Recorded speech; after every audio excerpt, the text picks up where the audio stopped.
सर्दी की ठंडी ठंडी रात थी। एक बेचारी कुत्ती ने गली के कोने में अपने बच्चों को पैदा किया। वो मासूम बच्चे जो अभी चलना भी नहीं जानते थे, ठंडी जमीन पर लड़र रहे थे।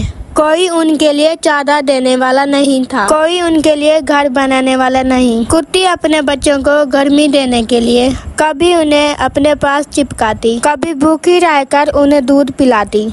वो माँ अपनी भूख भी भूल गई, पर बच्चों की रूह का दर्द कौन समझे। गली के मुसाफिर गुजरते रहे, कोई रुक कर उन मासूमों को कोई देखना भी नहीं चाहता था। और ये छोटे छोटे बच्चे अपनी माँ की गोद में सिमट कर जिंदगी की लंबी रातों से लड़ते रहे। अफसोस के इंसान का दिल पत्थर बन गया है। लेकिन याद रहे, अल्लाह की हर मखलूक का हक है जीना और मोहब्बत पाना। काश इंसान भी समझ जाए अल्लाह की हर मखलूक मोहब्बत के लायक है। और मेरी आप लोगों से रिक्वेस्ट है, मेरे चैनल को लाइक सब्सक्राइब जरूर करें।